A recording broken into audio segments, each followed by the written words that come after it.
괜찮습니다. 감사합니다. 하나님 말씀을 공부하는, 접근하는 여러 가지 방법이 있는데 복음주의 안에서는 안전한 방법들이 몇 개가 있습니다. 그 중에 한 가지를 제가 설명드릴 테니까 한번 살펴보세요. 제가 글을 하나 준비했습니다. 혹시 띄워주실 수 있을까요? 잘 보세요. 오늘은 2023년이 아닙니다. 아셨죠? 잘 머릿속으로 생각하세요. 오늘은 2023년이 아니라 4125년이에요. 9월 18일. 맞죠? 잘 들으세요. 오늘은 2023년이 아닙니다. 4125년인데 그리고 우리는 지금 한국어를 몰라요. 우리는 지금 17지역에 사는 사람들입니다. 그게 뭐야? 그런 게 있어요. 17지역에 살아요. 지금 4000년대예요. 그런데 2000년 전에 기록된 것으로 추정되는 한 편지가 발견됐습니다. 근데 그 편지는 옛날에 한국, 코리아라는 나라가 있었고 그 한국이라는 나라의 사람들이 사용했던 한글이란, 지금은 없어진, 그러니까 4000년대예요. 여러분 4000년대도 이 언어를 쓰겠습니까? 불과 100년 전만 해도 한글이 달라졌잖아요. 나란 말씀이 중국의 나라, 우리 그 단어 쓰지 않는다고요. 200년 전만 해도. 그러니까 4000년 뒤에 한글이 있다 할지라도 지금의 한글과는 많이 달라지겠죠. 자, 2000년 전에 한국이라는, 코리아라 불려지는 나라에서 사용했던 한글로 기록된 한 편지가 발견됐어요. 우리는 그 언어를 모릅니다. 여기 있는 분들은 뭐냐면요, 한국어라는 옛날 2000년 전에 있었던 언어를, 히브리어, 헬라어처럼 2000년 전에 있었던 언어를 공부한 사람들이에요. 그래서 사전에 옆에 있습니다. 그 언어를 몰라요. 이제 공부한 사람들이에요. 자, 되셨죠? 지금은 4125년, 약 2000년 전에 지금은 사라진 한글로 기록된 편지가 발견됐어요. 그 편지는 바로 이것입니다. 그래서 제가 가져왔어요. 보이세요? 너무 작은데. 제가 읽어드릴게요. 그냥 들어보세요. 사랑하는 인천 성광교회 성도 여러분, 평안하시지요? 저는 더바미 성경학교를 개척하기 위해 내일 이란에 들어갑니다. 지금 현재 12명의 학생들이 지원했습니다. 얼마나 감사한지 모릅니다.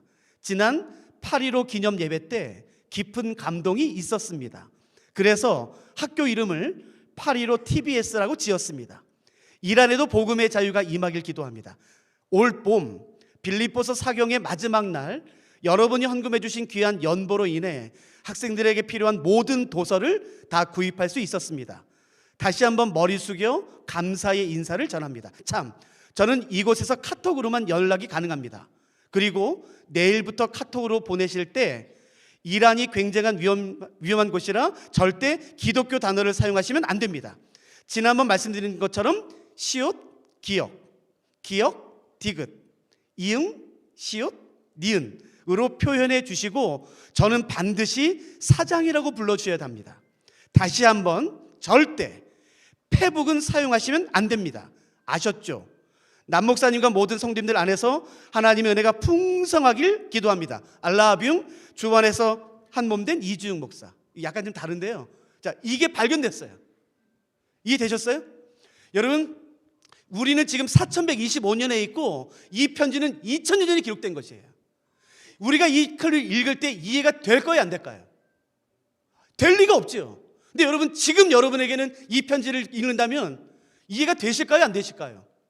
되겠지요. 여러분이 인천 성광교회 성도님들이니까. 자, 보세요. 사랑하는 인천 성광교회 성도 여러분, 그 다음에 뭐가 있죠? 물결이 있어요. 물결. 이게 뭘까? 이거 난이구절. 여러분, 2000년 뒤에 이거를 사전 본다고 나올까요, 안 나올까요? 안 나와요. 근데 우리는 이걸 지금 연구하는 거예요. 성경에는 이런 표현들이 있거든요. 이거 발견하면 박사 받습니다. 그 박사를 폄하하는 게 아니라 그렇게 의미 없는 것들을 우리는 어쩌면 연구하고 있는지도 몰라요. 보세요. 평안하시죠? 저는 더바미가 뭔지 아시는 분? 아무도 없으세요? 감사합니다.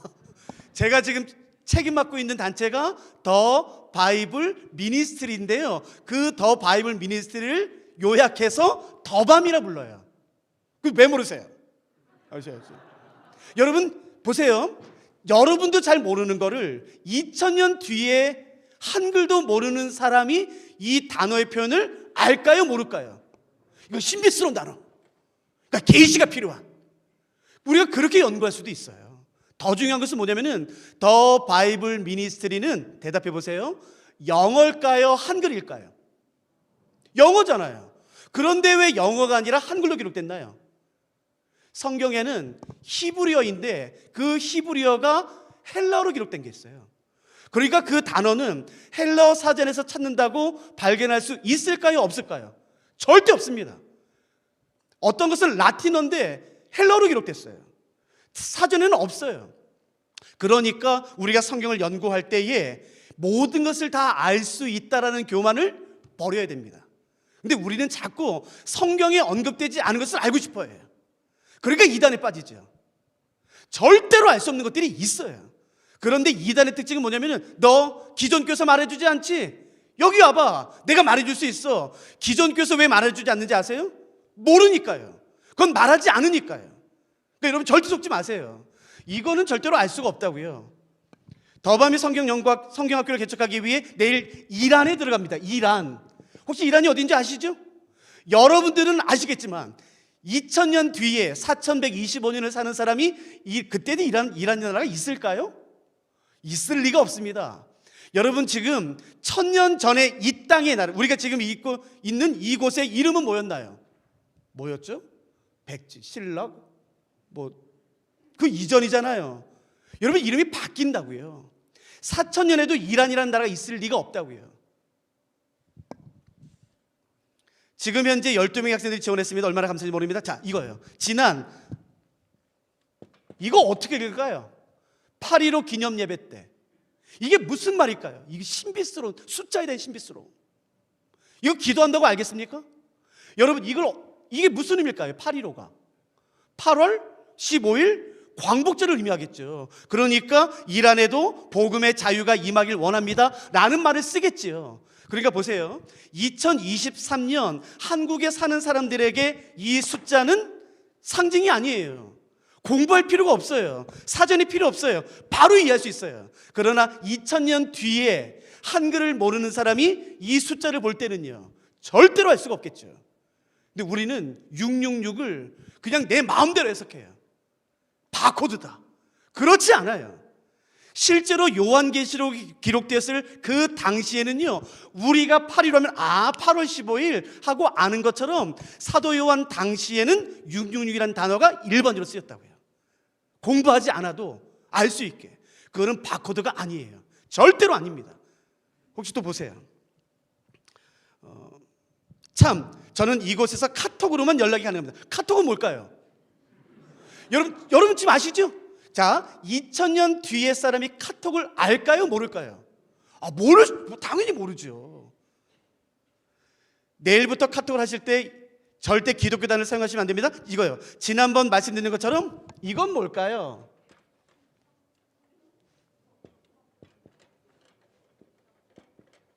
자, 죄송합니다. 이건 뭘까요? 그렇죠. 이건요. 어떻게 그렇게 잘하세요? 이거는요. 그렇죠. 우리는 알지요. 그러나 2000년 뒤에 한글도 모르는 사람이 이걸 알겠냐고요. 여러분 헬라어 아세요? 히브리어 아세요? 이런 표현들이 있다고요. 근데 이걸 우리가 어떻게 알겠습니까? 그러니까 제발 성경을 공부하실 때 그래, 나 이거 다 알 수는 없어. 나는 성경에서 말하는 데까지만 알 거야 라는 마음을 가지셔야 돼요. 이단에 빠질 때 제일 위험한 게 뭐냐면 내가 다 알 거야. 누구도 말하지 않았어. 내가 다 알 거야. 그러다 이단에 빠진다고요. 이걸 인정하셔야 돼요. 절대 페북은 사용하시면 안 됩니다. 페북은 뭘까요? 아시겠어요? 그죠? 아셨죠? 이건 뭐죠? 아셨죠? 와, 이건 뭐지? 아셨죠? 내가 한글로, 보세요. 우리 중엔 한글로 박사를 받으신 분이 계세요. 우리 장로님. 한글 박사. 아무리 한글 박사랄지라도 이건 사전에 안 나옵니다. 이게 뭐예요? 그 당시에 어느 정도 표현이 있어요. 줄임말 같은, 대박 같은, 사전에 나오지 않는 그런 게 성경에 나옵니다. 그러니까 성경에 나오는 단어들이 그 당시 헬라어 사전에 다 나오는 것은 아니에요. 제가 이것은 내일 좀 더 설명드릴게요. 그 단어들이 뭔지는. 남목사님과 모든 성도님. 남목사님이 누굴까? 남자 목사님입니다. 남자 목사님. 여러분도 남자 목사님. 우리도 그렇게 해석할 수가 있는 거예요. 제 말 이해되셨어요? 그러니까 내가 성경을 해석할 때에 진짜 겸손해야 돼요. 저는 전문적으로 성경을 연구한 사람이에요. 성경 해석할 때 진짜 겸손하셔야 돼요. 내가 마치 모든 걸 다 알 수 있느냐. 모든 성님들 안에서 하나님의 은혜가 늘 여기는 몇 개인가요? 물결이. 그러니까 4개. 이 강조다. 이건 뭘까요? 3개는 성령인가? 성부, 성자, 성령? 뭐지? 이게 뭐지? 이거 그냥 표현이라고 해요. 표현. 근데 우리는 어쩌면은 그다지 의미 없는 것들에 너무 지나친 영적인 의미를 부여하는 것이에요. 너무 지나친 영적인 의미를. 그래서 맞아 이거 뭐 있는 것 같아. 신비스러워. 그러면 이단에 빠지는 거예요. 그러지 마세요.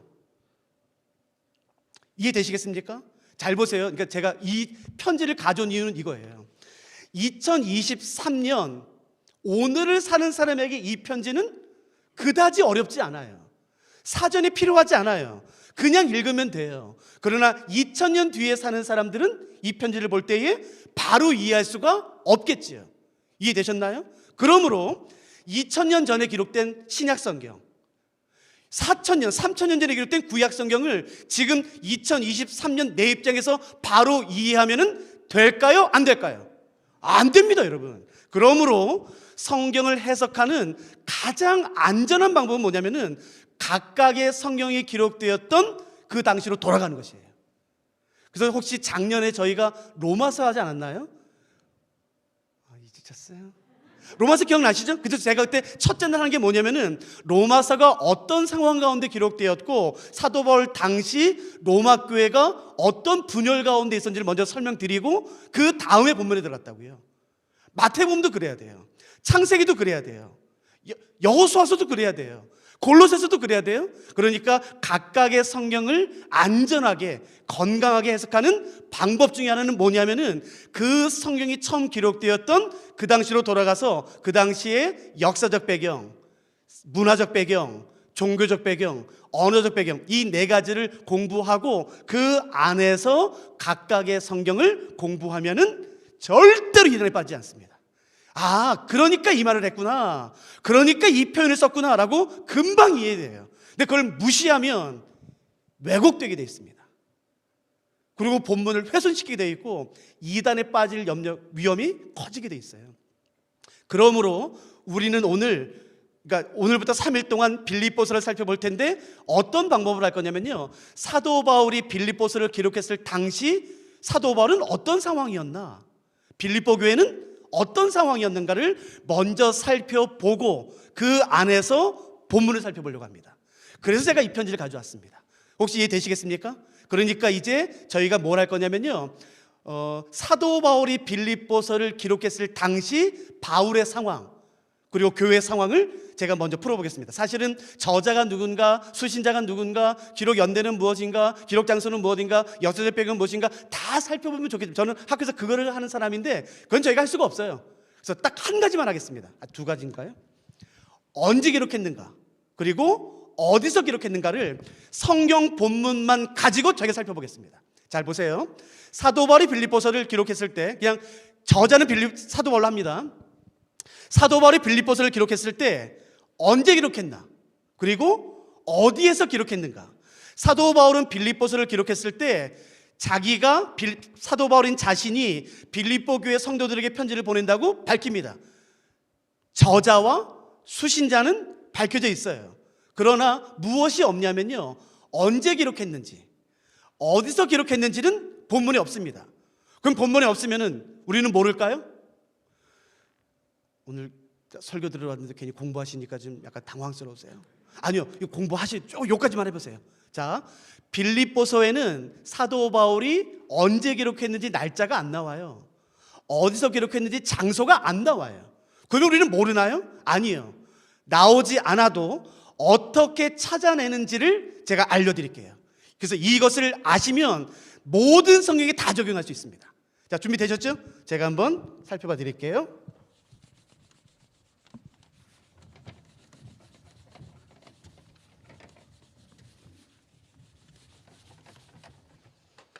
사도 바울이 어떤 상황에서 언제 어디에서 기록했는지를 본문만 가지고 한번 살펴보겠습니다. 자, 한번 빌립보서 잠깐 펴시겠습니까? 빌립보서. 사도 바울이 지금 어떤 상황인지 이 구절을 통해서 한번 살펴보세요. 요걸 좀 한 다음에 이제 저희가 본문 들어서 제가 설교해 드리겠습니다. 자, 1장 7절. 제가 읽어봐 드릴게요. 1장 7절. 내가 너희 무리를 위하여 이와 같이 생각하는 것이 마땅하니 이는 너희가 내 마음에 있음이며, 요 다음에 한번 동그라미 쳐보세요. 나의 매임과, 매임? 이게 무슨 표현이죠? 나의 매임? 13절이에요. 이러므로 나의 매임이, 나의 매임? 14절. 형제 중 다수가 나의 매임으로 말미암아. 17절. 그들은 나의 매임의 괴로움을 더하게 한 줄로. 사도 바울은 지금 매여 있대요. 여러분, 이게 무엇을 의미하는 것 같으세요? 사도 바울은 지금 어떤 상황 같으세요? 그러니까요. 이해되셨죠? 반대하시면 빨리 말씀하세요. 난 반대세. 반대세요? 아니죠. 이게 계속 반복돼요. 근데 하나 더요. 1장 13절 여기도 동그라미 쳐보세요. 이러므로 나의 매임이, 저기 죄송한데요, 너무 죄송합니다. 제가 성경을 너무 깨끗하게 못 봤어요. 그래서 이게 찢어져 있거든요. 그래서 스카치으로 많이 붙였어요. 너무 많이 봐서요. 그래서 그 부분이 찢어져 있습니다. 그래서 조사가 안 보입니다. 너무 죄송합니다. 뭐죠? 이러므로 나의 매임이 그리스도, 예, 죄송합니다, 안에서, 이 다음에 동그라미 치세요. 모든 시위대예요. 이게 무슨 말이지? 여러분, 이거는요 아무 때나 나오지 않습니다. 이 시위대라는 말은 굉장히 전문적인 용어이고, 로마의 황제를 지키는 근위대, 호위병, 그러니까 로마의 군인들 중에서도 특별히 로마의 황제, 로마의 총독, 로마의 장군들 같은 고위직에 있는 사람들을 지키는 사람들의 부대를 시위대라고 부릅니다. 근데 거기가 있대요. 자, 그러니까 보세요. 지금 사도 바울은 감옥에 있는 것 같습니다. 그런데 아무 감옥이 아니라 시위대가 지키는, 즉 로마의 군인이 지키는 그런 감옥에 있는 것 같습니다. 따라오셨나요? 그러면 본문에 언급된 빌립보서만을 가지고 사도 바울이 지금 갇혀 있는 감옥의 특징이 뭔지, 여러분, 감옥하면 머릿속에 떠오르는 거 있죠? 쇠창살이 있고 어두컴컴하고 횃불이 있고 족쇄가 채워지고 쥐들이 돌아다니고 냄새가 나고 찢어져 있고 그런 이미지가 있으시잖아요. 그러니까 한번 지금 사도 바울이 감옥에 있는 건 확실한데 어떤 감옥의 특징인지를 제가 본문 가지고 살펴보도록 할게요. 자, 첫 번째 1장 1절 여기서 발견할 수 있는 걸 찾아보세요. 그리스도 예수의 종 바울과 디모데는 그리스도 예수 안에서 빌립보에 사는 모든 성도와 또한 감독들과 집사들에게 뭐 하나요? 편지한대요. 이 당시 감옥은 죄수들이 마음대로 편지를 보냈죠. 우리가 생각하는 지하 감옥에 있는 막 족쇄가 채워져 있고 쇠창살이 있고 로마 군인이 횃불을 들고 지키는 그런 감옥에서 죄수들은 마음대로 밖에 편지를 보낼 수 있었지요. 질문인데요. 있었어요? 없었어요? 없었지요. 무슨 있어요. 그런데 이런 감옥이 어디 있어요? 편지를요. 편지를 자유롭게 보내요. 그리고 자유롭게 받아요. 세상에 이런 감옥이 있나요? 또요. 그러니까 보세요. 2장 19절. 여기서 알 수 있는 게 뭔지 보세요. 내가 디모데를 속히 너희에게 보낸대요. 지금 디모데가 바울과 함께 있는데요, 감옥에 사도 바울이 디모데를 보낸대요. 여러분 또 한번 보시겠습니까? 25절. 그러나 에바브로디도를 너희에게 보낸대요. 쥐가 뭔데? 사도 바울은 죄인인 주제에 자기가 뭔데 자기랑 함께 있는 사람들을 마음대로 보내기도 하나요? 하나만 더 보세요. 4장 18절. 내게는 모든 것이 있고 또 풍부한지라. 요담입니다. 에바브로디도 편에 너희가 준 것을 받음으로. 그러니까 에바브로디도가 지금 바울 옆에 있는데요, 이 사람은 빌립보 교회에서 온 사람이에요. 그러니까 두 번째 특징은 뭐냐면요, 사람들이 바울과 마음대로 머물 수도 있고 나갈 수도 있어요. 그러니까 자, 모든 과목은 다 그렇죠? 아유, 외로워? 나 그럼 같이 오늘 밤은 내가 너랑 같이 있어줄게. 그 감옥에 마음대로 들어갔다 나올 수 있죠? 세상에 그런 과목이 어디 있어요? 그러니까 이 감옥은 우리가 알고 있는 일반적인 감옥은 아닌 것 같습니다. 자, 자유가 있습니다. 사람들이 마음대로 들락날락할 수가 있어요. 세상에 이런 감옥이 어디 있어요? 또요, 아까 말했던 시위대요. 그냥 군인이 지키는 게 아니라 로마의 황제를 호위하는 그런 군인들이 지킵니다. 군인들이요. 자, 마지막 하나만 더요. 1장 25절. 내가 살 것과 너희 믿음의 진보와 기쁨을 위하여 내가 살 것과요. 내가 살 것과. 사도 바울은 이 감옥에서 자기가 죽는다 생각하지 않았던 것 같아요. 하나 더요. 2장 24절. 제가 읽을게요. 2장 24절. 나도 속히 가게 될 것을 주 안에서 확신하노라. 내가 너희에게 디모데 보낼게, 에바브로 디도 보낼게. 근데 기억해, 나도 곧 갈 거야. 내가 확신해. 그러니까 사도 바울은 이 감옥에서 자기가 죽을 거라 생각하나요? 죽지 않을 거라 생각하나요? 그러니까요. 그런데 혹시 성경 보신 분들은 아시겠지만 디모데 후서에 보시면 이렇게 말합니다. 내가 떠날 시각이 가까웠다. 나 다 달려갔다.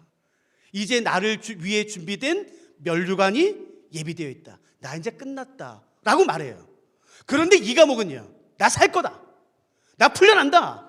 내가 먼저 디모데 보낸다. 그리고 나도 곧 갈 거다. 내가 확신한다. 그러니까 풀려날 소망이 있습니다. 자, 이게 사도 바울이 갇혀 있는 감옥의 특징입니다. 혹시 따라오고 계세요? 잘 보세요. 자, 지금 사도 바울은 어디에 있나요? 감옥. 근데 지금 사도 바울이 갇혀 있는 감옥의 특징은 자유가 있어요. 편지를 마음대로 보낼 수도 있고 받을 수도 있어요. 두 번째는요, 사람들이 마음대로 바울과 머물 수도 있고 갈 수도 있어요.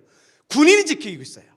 로마 군인이. 그리고 마지막은요, 풀려날 확신이 있습니다. 여기까지 따라오셨나요? 자, 그럼 이제 우리가 뭘 할 거냐면요, 감사하게도 우리에게는 사도행전이 있습니다. 사도행전에 보시면 사도 바울이 감옥에 갇힌 내용이 나오는데, 사도행전에 의하면 사도 바울이 감옥에 갇힌 것은 총 4번입니다. 그 4번의 감옥과 이 감옥을 한번 비교해 볼게요. 그래서 아니면 지워 나가도록 하겠습니다. 따라오셨죠? 사도행전에는 사도 바울이 몇 번 감옥에 갇힌다고요? 4번. 그 4번을 하나씩 살펴보겠습니다. 첫 번째 감옥은 빌립보 감옥이에요. 이 빌립보 교회가 있었던 바로 빌립보 감옥. 사도 바울은 2차 전도여행 때, 즉 AD 50년에서 51년 사이에 이 빌립보 지역에 갔는데 웬걸요? 그날 복음을 증거하다가 잡힙니다. 그리고 옷이 벗겨지고 두드려 맞아요. 그래서 감옥에 갇힙니다. 그 감옥, 우리가 생각하는 바로 그 감옥, 쇠창살이 있고 횃불이 있고 쥐들이 돌아다니고 굶고 때려 맞는 그런 전형적인 감옥이 빌립보 감옥입니다. 빌립보 감옥에서 사도 바울은 얼마나 있었나요? 하루가 안 됩니다. 잡힌 그날 밤 찬양함으로 옥문이 열려 나왔어요. 기억하시죠? 자, 여긴 자유가 있었나요? 없었나요?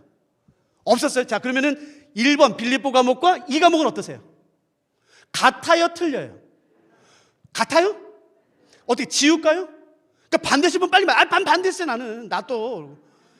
어떻게 지워도 돼요? 안 돼요? 지우겠습니다.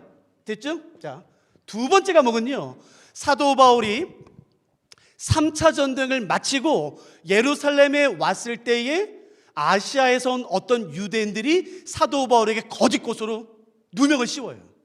이방인을 성전에 데리고 들어왔다는 신성 모독이에요. 그래서 예루살렘 감옥에 갇힙니다. 예루살렘 감옥은 AD 57년이에요. 약 2, 3일 갇힙니다. 2, 3일. 여러분, 이 2, 3일, 이 예루살렘 감옥과 이 감옥은 어떠세요? 여긴 자유가 있었나요? 없었나요? 눈으로 말씀하지 마세요. 여기 예루살렘 감옥에서는 사도 바울이 자유가 있었나요? 없었나요? 여러분, 2, 3일, 2, 3일, 2, 3년이 아니고 2, 3일이요. 2, 3일 동안에 디모데를 보내고 에바브로 막가고 병거 덮다. 그게 어떻게 일어납니까?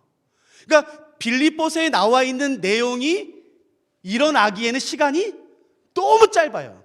그러니까 지워도 될까요, 안 될까요? 지옥해요. 자, 그 다음에는요, 이제부터 잘 들어야 됩니다. 예루살렘 감옥에서 옮겨집니다. 가이사랴 감옥으로 해요. 얼마나 있나요? 57년부터 59년.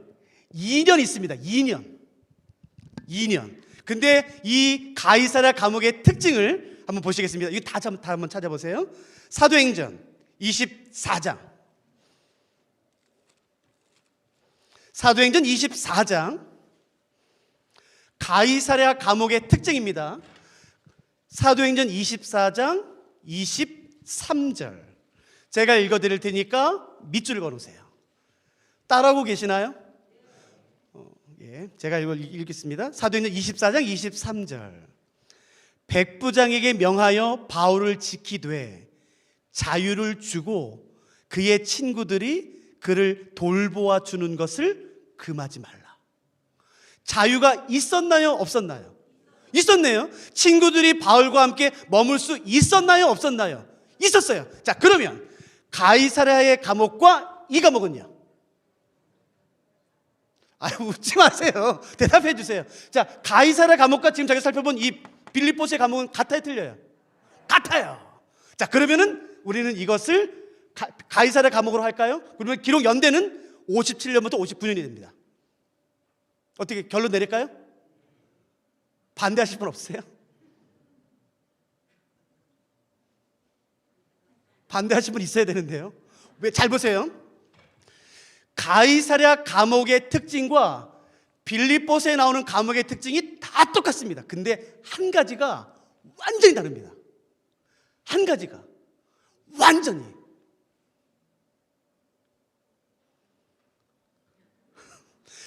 여러분 보세요. 그러니까 성경 공부 이렇게 하셔야 되는 거 아셨죠? 성경 공부가 더 재밌어요, 드라마보다.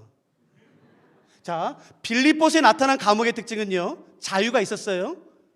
편지를 주고받을 수 있었어요. 친구들이 머물 수 있었어요. 보낼 수도 있었어요. 군이 지켰어요. 제일 마지막엔요, 풀려날 확신을 했어요. 됐죠? 가이사랴 감옥에서도 자유가 있었어요. 친구들이 있었어요. 그런데 가이사랴 감옥에서 사도 바울은 자기가 풀려날 거라 생각했나요? 아니면 다른 곳으로 갈 거라 생각했나요? 어디요? 로마요. 정확히 보셨습니다. 왜요? 사도 바울이 가이사랴 감옥에서 말합니다. 벨릭스, 베스도, 아그리빠, 나는 당신에게 재판받지 않겠습니다. 왜? 나는 로마 시민권자입니다. 그러니까 나는 당신에게 재판받지 않고 황제에게 재판받겠습니다.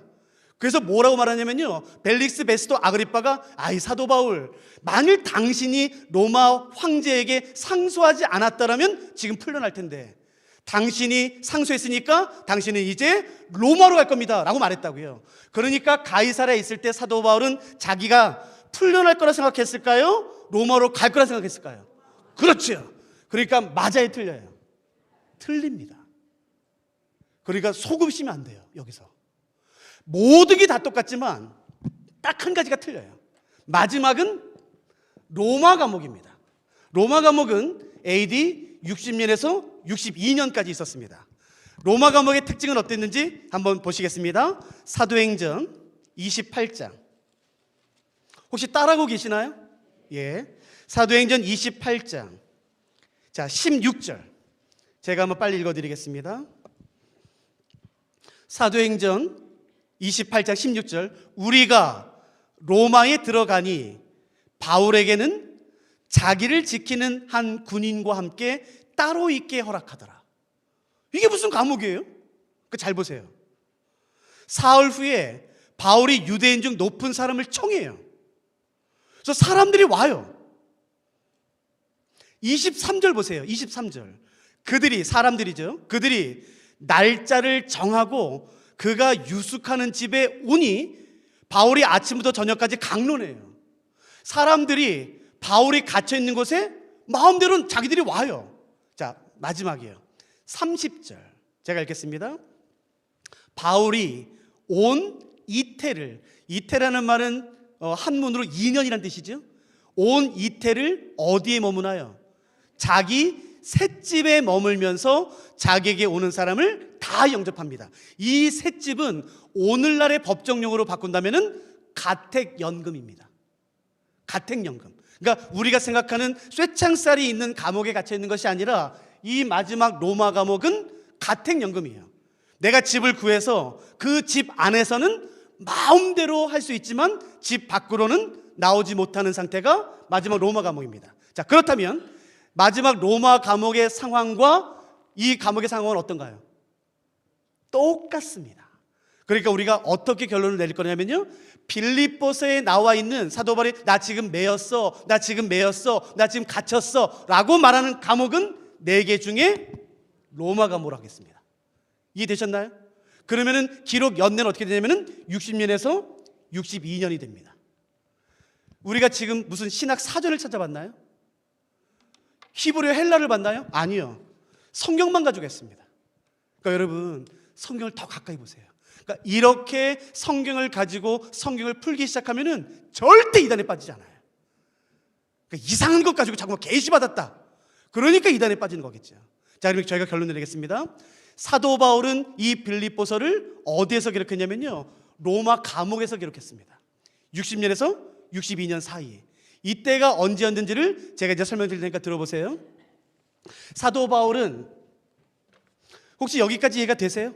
예, 제가 이제 정리할게요. 더 이상 성경 공부는 안 할 겁니다. 제가 설명 보세요. 사도 바울은 AD 32년에 다메섹으로 가는 도중에 예수님을 인격적으로 만나요. 완전히 회심합니다. 그리고 나서 14년이 지난 AD 46년에 이제 본격적으로 사역을 시작해요. 안디옥 교회 파송을 받아 1차, 2차, 3차 전도 여행을 무려 57년까지 11년 동안 하게 됩니다. 그러니까 이 11년 동안 사도 바울은 3번의 전도 여행을 하게 되는데, 이 기간 동안에 로마의 동쪽 지역을 다 다녀요. 아시아, 마게도냐, 아가야, 수많은 지역을 돌아다니면서 복음을 증거하고 교회를 개척합니다. 근데 이때 어떤 일이 있었는지를 사도 바울이 직접 말합니다. 어디에서요? 고린도 후서 11장에서요. 잘 들어보세요. 사도 바울이 1차, 2차, 3차 전도여행을 하며 복음을 증거하고 교회를 개척했던 그 11년의 기간 동안에 자기 자신에게 어떤 일이 있었는지 고린도 후서 11장에서 이렇게 말합니다. 내가 40에 한 번 감한 매를 5번 맞았대요. 39대 맞는. 그러면 그냥 39대 맞았다고 그러지 왜 또 40대야? 아니요, 40대는 법정 용어예요. 40대 사형입니다, 사형. 그러니까 이 매는 곤봉 같은 막대기로 이렇게 때리는 게 아니라 40에 한 번 감한 매라는 것은 건장한 남자 청년이 들기에 벅찰 정도의 기둥 같은 나무를 가지고 이렇게 후려치는 것이에요. 한 번 허리 맞으면 허리가 부러집니다. 그냥 막대기로 이렇게 때리는 게 아니라 커다란 기둥 같은 나무를 들어서 내려치는 것이에요. 이거 허벅지 맞으면 뼈가 부러집니다. 대개 사람들은 30대 넘어가면 죽습니다. 근데 이것을 무려 39대를 5번 맞아요. 에이, 목사님, 사도 바울은 하나님의 사람 아닙니까? 기도만 하면 막 죽은 사람이 살아나는 사람이니까 그냥 뼈가 부러져도 그 다음날 다 붙었겠죠. 그랬을까요? 그러지 않습니다, 여러분. 뼈 한 번 부러지면 며칠 걸리는지, 몇 달 걸리는지 아세요? 6, 7개월, 거의 10개월 걸려요. 이것을 무려 5번 맞습니다. 그게 단가요? 아니요. 3번 태장 맞습니다. 똑같아요. 곤장 같은 겁니다, 곤장. 여러분, 곤장 태장 맞으면 살이 너덜너덜해집니다. 살이 찢어지고, 살이 벗겨지고, 살이 너덜너덜해지고, 피가 흐릅니다. 회복되는데 얼마나 걸렸을까요? 40에 한 번 감한 매를 5번, 3번 태장 8번입니다. 아니요, 한 번 더. 한 번 돌 맞습니다. 11년 동안에 무려 9번을 맞습니다. 9번. 회복될만 하면 또 때리고, 회복될만 하면 또 때리고, 여러분, 이 뼈가 붙을만 하면 또 때리고. 그래서 대부분 사도 바울의 성화는 어떻게 되는지 아세요? 사도 바울의 성화 보셨어요? 그림? 되게 허리가 구부러져 있어요.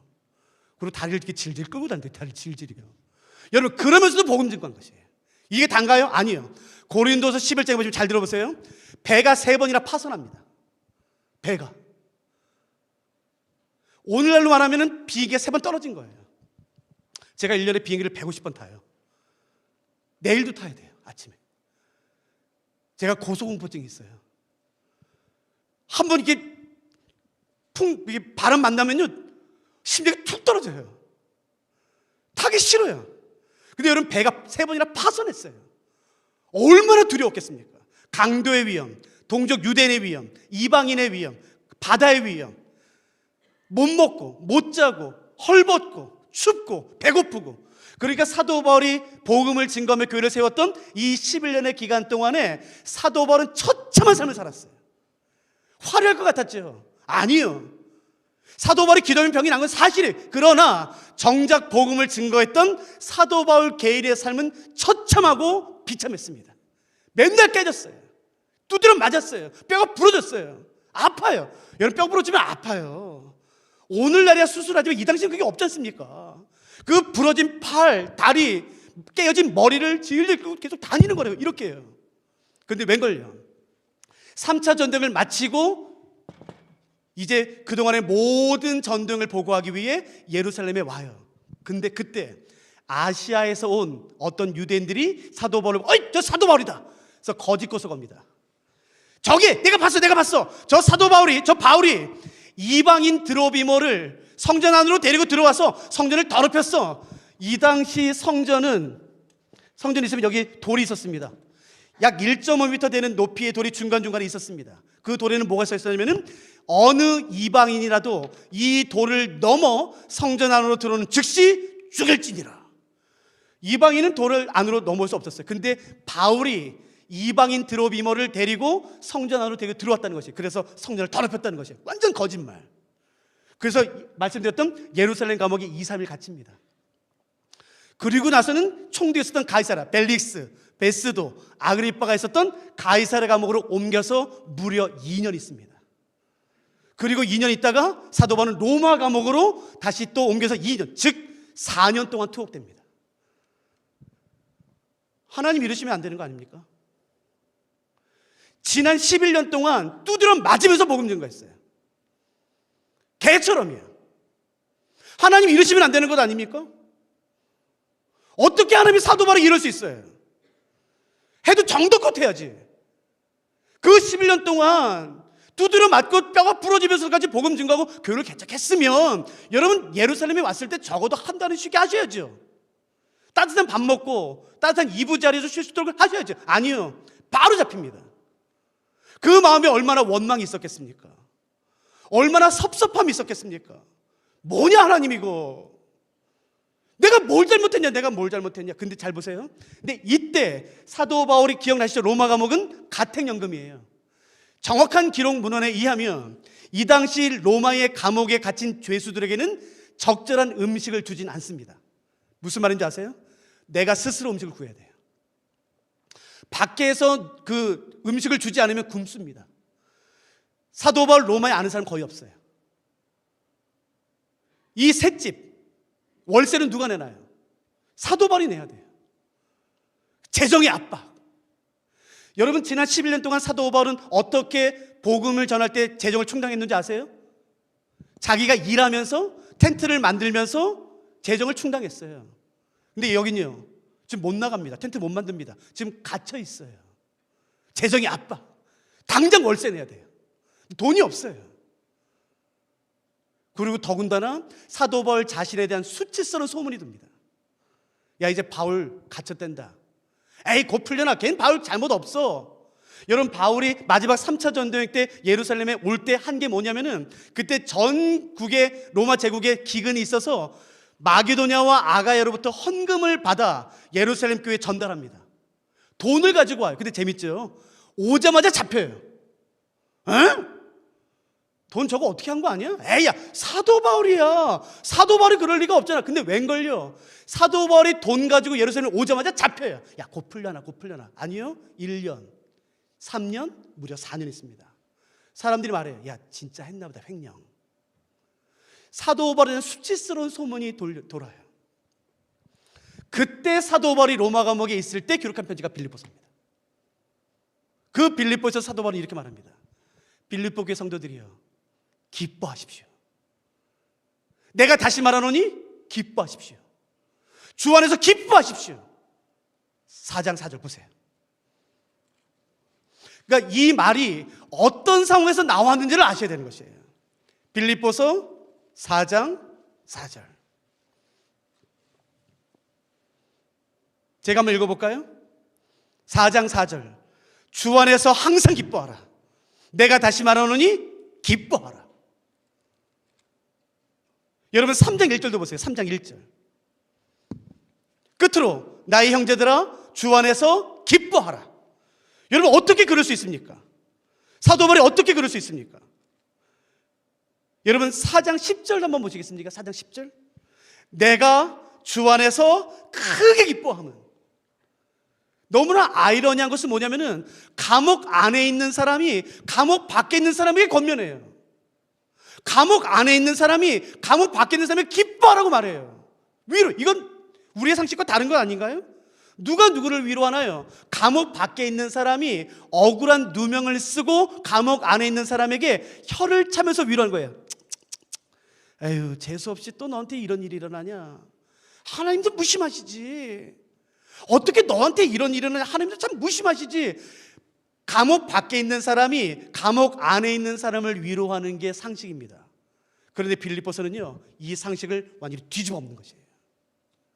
감옥 안에 있는 사람이 감옥 밖에 있는 사람에게 억울한 누명을 쓰고 수치스러운 오해로 말미암아 마음이 처참하게 깨진 사람이 밖에 있는 사람에게 재정에 심각한 압박을 가지고 있는, 지금 두드려 맞아서 다리가 깨어져 있고 살이 너덜너덜한 그 아픔과 육체적인 고통 가운데 있는 사람이, 건강한 사람이 말합니다. 여러분 기뻐하십시오.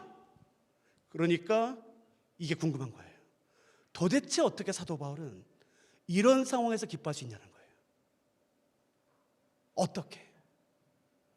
여러분 지금 사도 바울은 여전히 감옥에 갇혀 있습니다.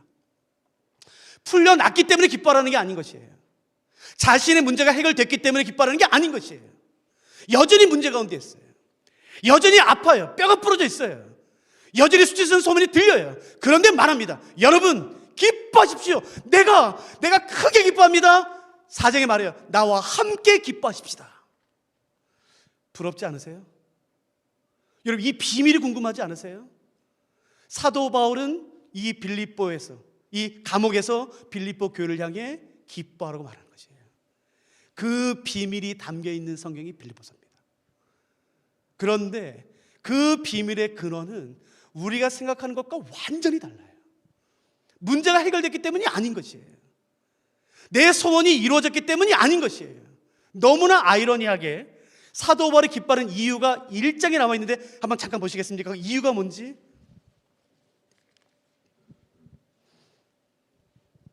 1장 12절부터 제가 읽어드릴 테니까 한번 보세요. 형제들아 내가 당한 일이, 그러니까 감옥에 갇힌 겁니다. 내가 당한 일이 도리어 복음 전파의 진전이 된 줄을 너희가 알기를 원하노라. 이러므로 나의 매임이 그리스도 안에서 모든 시위대 안과 그 밖의 모든 사람에게 나타났으니 형제 중 다수가 나의 매임으로 말미암아 주 안에서 신뢰함으로 겁없이 하나님의 말씀을 더욱 담대하게 전하게 되었느니라. 어떤 이들은 투기와 분쟁으로, 어떤 이들은 착한 뜻으로 그리스도를 전파해요.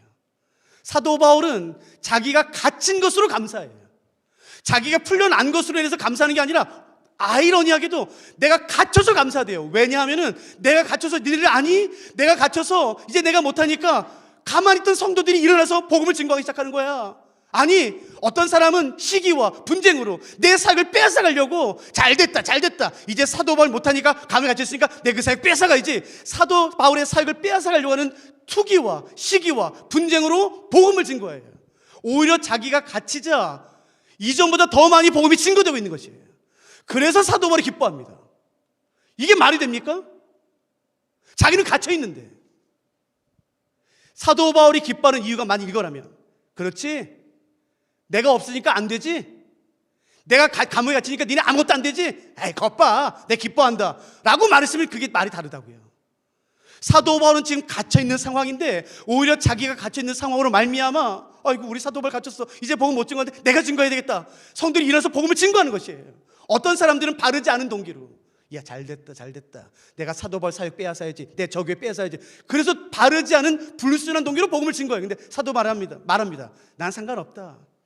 이렇게 하든 저렇게 하든 증거되는 것은 예수 그리스도니 나는 기뻐하고 또 기뻐한다.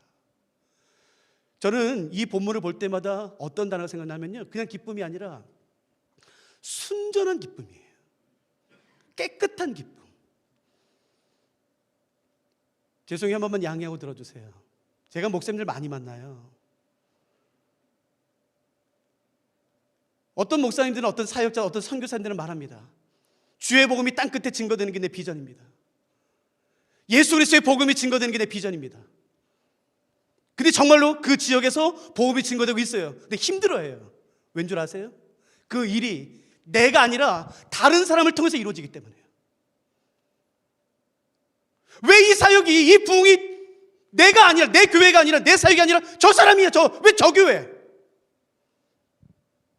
사랑하는 성광교회 성도님, 우리 모두 부흥 원해요. 우리 진짜 부흥 원해요. 근데 만일에 이 부흥이 우리의 성광교회가 아니라 옆에 있는 교회를 통해서 이루어진다면 같이 기뻐할 수 있으시겠어요? 아니, 왜 또 저 교회입니까? 우리여야지.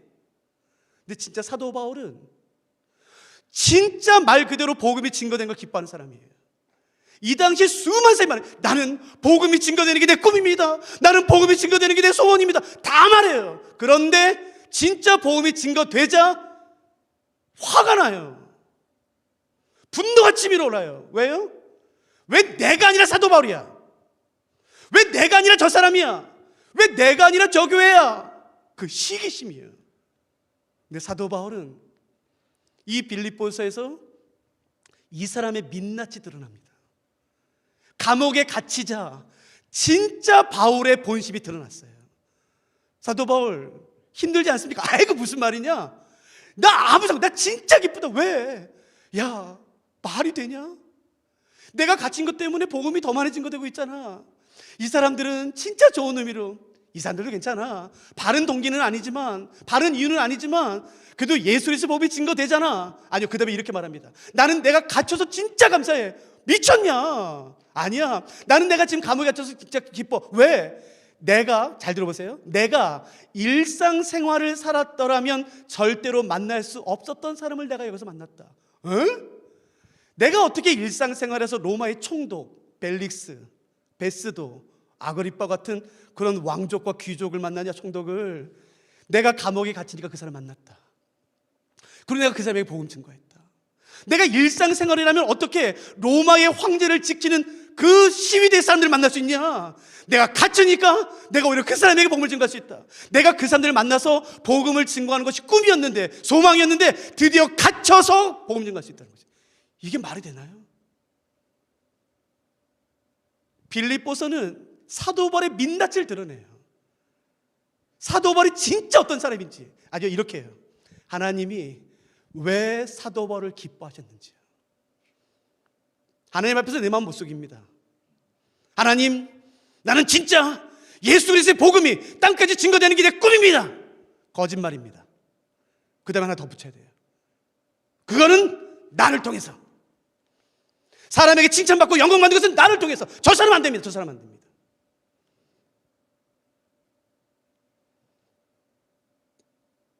진짜 깨끗한 기쁨이에요.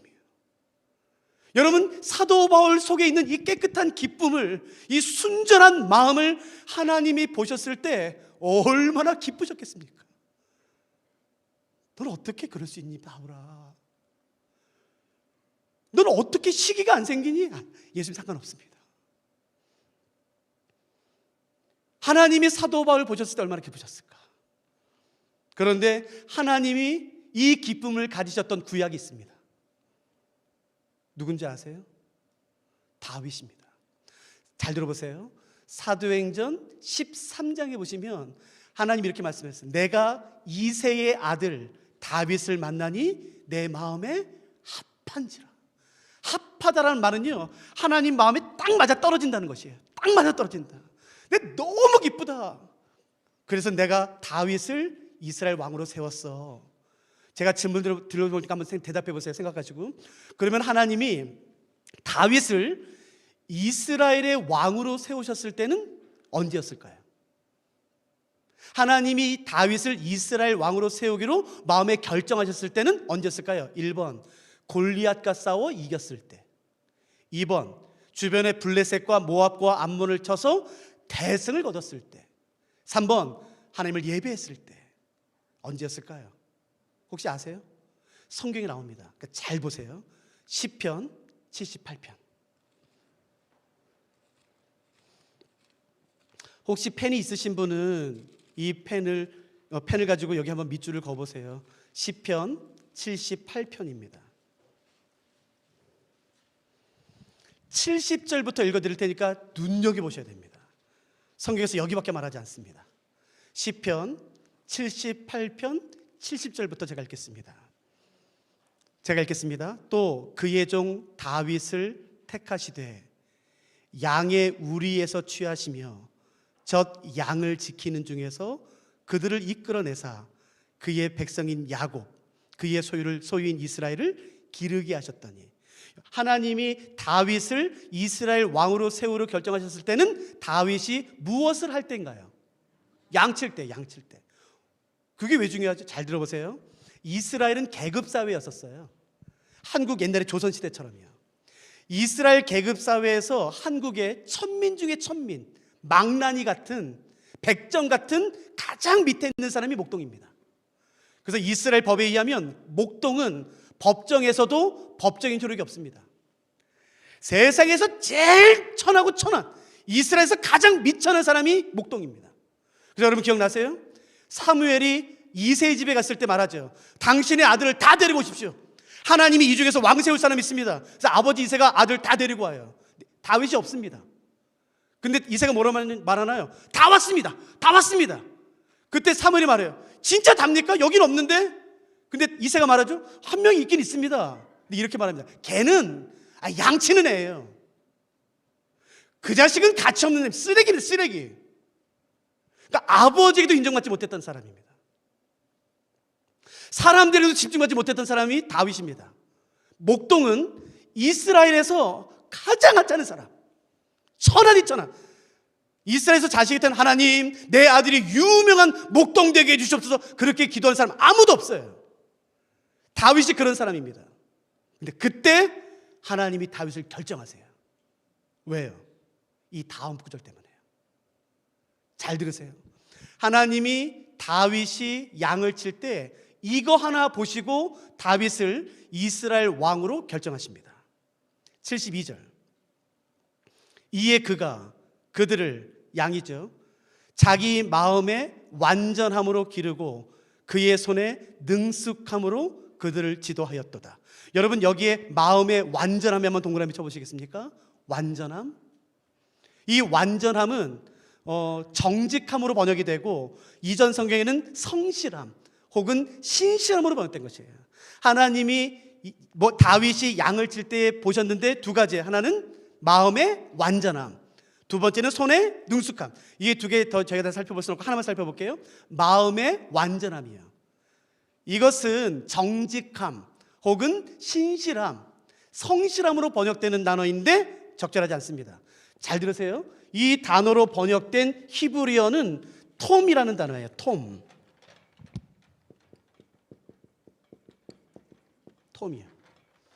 거기다 한번 적어 넣어 보세요. 정직함으로 번역된 히브리어는 톰입니다.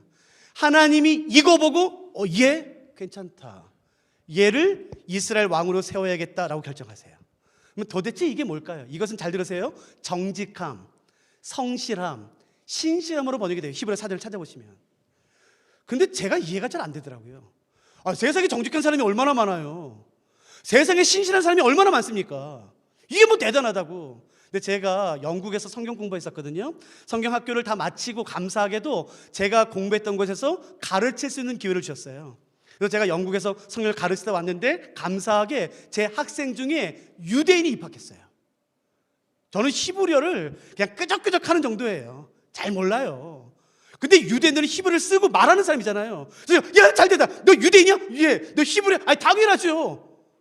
제가 물어봤어요. 야, 근데 내가 시편을 읽다 보니까 히브리어 톰이라는 단어가 나오는데 이것은 정직함, 성실함, 신실함이라고 나오는데 내가 잘 이해가 안 된다. 너희 이스라엘 사람은 도대체 이 단어를 누구한테 쓰냐? 라고 제가 물어봤어요. 근데 그 대답이 충격적이었습니다. 잘 들어보세요. 그 유대인이 말하기를, 우리 유대인은 이 단어를 누구한테 쓰냐면은 모든 사람 앞에서 있을 때의 모습과 혼자 골방에 있을 때의 모습이 같은 사람에게 쓴답니다. 많은 사람 앞에 있을 때의 모습과 혼자 골방에 있을 때의 모습이 같은 사람. 다시 말하면 다른 사람의 양을 돌볼 때와 내 양을 돌볼 때의 모습이 같은 사람인 거죠. 지금 다윗은 목동입니다. 그 돌보는 양이 다 자기 양인가요? 아닙니다. 형들 양도 있고 아버지 양도 있고 동네 사람들 양도 다 있어요. 내 양이 아니에요. 다른 사람의 양이에요. 근데 잘 생각해 보세요. 늑대가 덮쳤어요. 감사하게도 나를 괴롭히는 둘째 형 양을 물었어요. 아멘! 감사합니다 하나님! 그렇게 하지 않았다는 것이에요. 나를 싫어하는 그 둘째 형의 양을 물었다 할지라도 다윗은 쫓아가서 그 늑대와 싸우고 입을 찢어서 구해왔다는 것이, 비록 핥힌다 할지라도, 물린다, 찢겨진다 할지라도 자기 양을 돌볼 때와 다른 사람의 양을 돌볼 때 그 모습을 하나님 보세요. 넌 어떻게 그럴 수 있어? 네 게 아니잖아. 넌 어떻게 그럴 수 있어? 많은 사람 앞에서 설교할 때 모습과 혼자 골방에 있을 때 모습이 같을 때 이 단어를 쓰는 겁니다. 하나님은 안 속습니다. 여러분은 속을 사람은 제가 속일 수 있습니다. 그러나 하나님의 눈은 속일 수 없습니다. 혹시 이 가운데에 하나님에게 쓰임받기를 원하시는 분이 계세요? 학벌 아닙니다. 지식 아닙니다. 11조 돈 아닙니다. 하나님이 진짜로 바라보시는 것은 뭐냐면은 많은 사람 앞에 있을 때의 모습과 골방에 있을 때의 모습이 똑같을 때 하나님 말씀하세요. 너 내 마음이 아팠다. 너 괜찮다. 나 너 쓰고 싶다 그럽니다. 다른 사람의 것과 사용할 때와 내 것을 사용할 때 같은 사람에게 이 단어를 쓰는 겁니다. 죄송합니다만 그러니까 들으세요, 형제님들은. 교회일 회사에서 하지 마세요. 왜 교회 찬양팀 악보를 회사에서 복사합니까? 이건 주의 일이니까? 아니요, 그런 거 하지 마십시오. 제가 책임 맡았을 때 청년한테 제가 명확히 말했어요. 법카 쓸 때의 모습과 자기 카드 쓸 때 모습이 달라요. 법카다, 법카! 하나님 그렇게 기뻐하지 않으십니다. 다른 사람의 것을 내 것처럼 여길 때 하나님 이렇게 말씀하세요. 난 참 내 마음이 아파다. 우리는 근데 하나님께 돈을 많이 드리면, 헌금을 많이 하면 하나님이 기뻐해서 나를 쓸 거라 생각합니다. 아닙니다. 지식이 아닙니다. 능력이 아닙니다. 그 마음의 태도입니다. 누가 하나님에게 사용받기를 원하세요? 저는 하나님에게 사용받고 싶어요.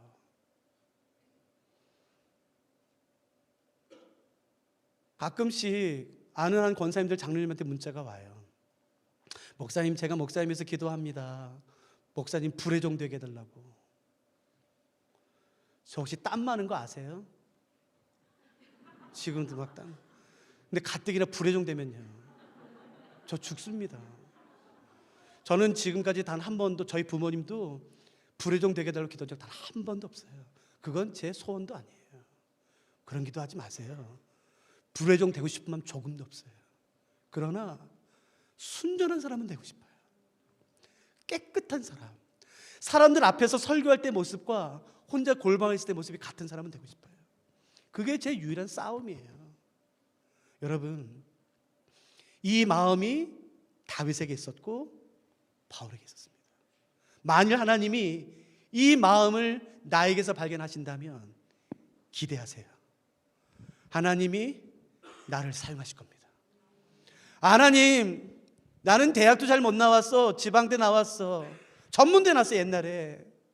나 허술한 일에 하나님. 여러분, 다윗이 양을 쳤다는 말은 오늘날로 말하면 이거 과한 거 아닙니다. 어떤 빌딩에서 유니폼 입고 화장실 솔로 문지르고 있는 겁니다. 그 사람을 하나님이 탁 집어요. 넌 됐다. 다른 사람의 것을 네 것처럼 여긴다면, 사람들 앞에의 모습과 골방에 있을 때 모습이 같다면, 다른 사람의 양을 돌볼 때와 너의 양을 돌볼 때 모습이 같다면 너는 왕이 될 자격이 있다. 바울에게 무슨 마음이 있는지 아세요? 순전한 기쁨이 있었어요. 하나님, 나는 진짜 주의 복음이 증거되길 원합니다. 내가 죽든지 살든지 상관없습니다. 내가 갇히든지 내가 풀려나든지 진짜 상관없습니다. 나는 진짜 복음이 증거되길 원합니다. 여러분, 빌립보서 기억나세요? 나는 사나 죽으나 내 몸에서 예수 그리스도가 존귀하게 되길 원합니다 라는 게 사도 바울의 유일한 기도 제목이에요. 그게 하나님 기뻐하셨어요. 그래서 하나님은 사도 바울을 사용하십니다. 누가 오늘 이런 기도 제목 드리시겠습니까? 하나님, 나에게 깨끗한 양심 주십시오. 깨끗한 믿음. 사람들 속이지 않도록 도와주시고 하나님 속이지 않도록 도와주시옵소서. 지금은 월요일날 저녁에 나와서 거룩한 척하지만 어둑어둑해지면 뒷골목을 배회하는 그런 음란한 사람이 되지 않게 해주십시오. 사람들 앞에서는, 교회 앞에서는 아이고 안녕하세요 부드럽게 말하지만 내 가족에게는, 내 아내에게는, 내 자녀에게는, 내 부하에게는 하대하고 거친 말을 쏟아내는 그런 이중적 삶 살지 않도록 도와주십시오. 누구에게서나 한결같은 모습을 가지며 깨끗한 양심. 여러분, 그때 하나님이 그 사람을 사용하십니다. 만일에 하나님이 학벌을 보셨다면, 외모를 보셨다면, 능력을 보셨다면 그렇게 될 수는 많이 없어요. 근데 하나님